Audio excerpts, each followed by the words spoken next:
I had something that surprised me, and that was the boys. We have to talk about the boys now, and this is going to be hard for us because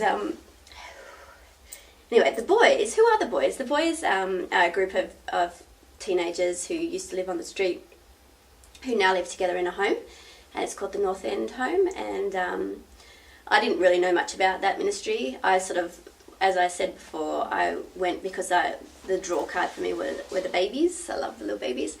And we loved hanging out with the babies. The babies were fun, the babies were cute.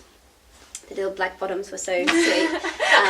But it was the boys who really stole our hearts. And that surprised me because I really am not a massive fan of teenagers.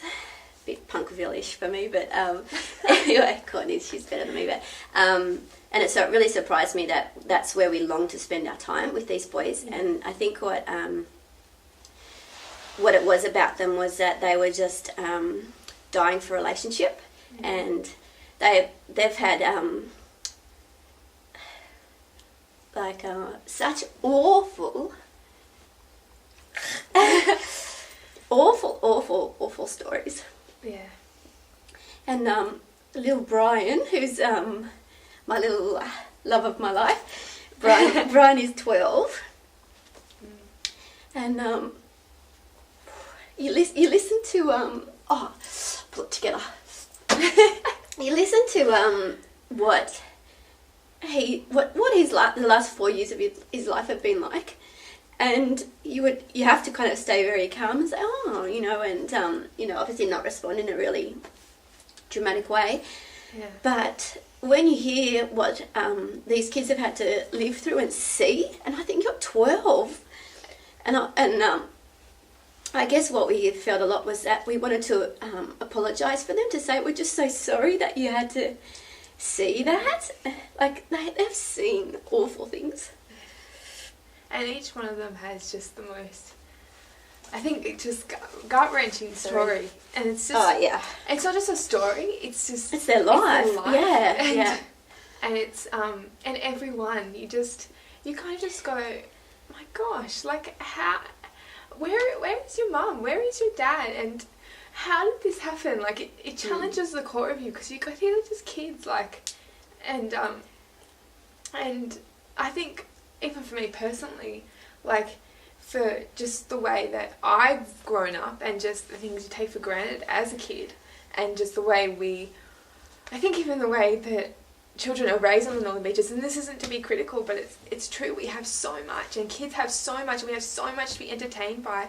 For them, like, just going to the swimming pool, like, we took them to the swimming pool, and, like, I mean, for us, swimming is like breathing on the northern beaches, you know, it's just like, you're born and they chuck you in the surf, like, you know, sink or swim. No, not quite that extreme, but, you know, and for them, like, the pure joy to get the opportunity to go to a swimming pool was just unbelievable. Like, we were there for hours and hours and just had so much fun.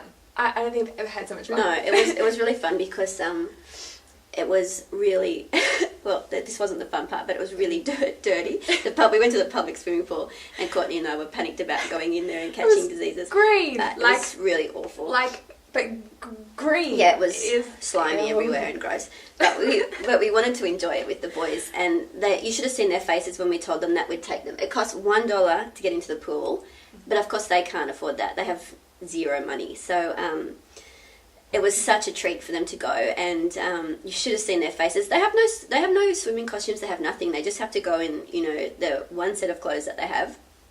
And the thing I loved about the boys then was that we all went in and were just jumping around and being silly, and then they saw that Courtney and I could swim, and as soon as they saw that we could swim, as of course, which is not anything special to us, you should have seen them latch onto us and beg us, teach me how to swim, teach me. Yeah. And they were so desperate to improve themselves in any way that they could. I just found that so impressive and so different to often the mentality of the teenagers that we face around us today, you know, who don't want to be taught things and don't want to engage with adults on that level as much. But they just saw any opportunity that they could to improve themselves and to learn a new skill.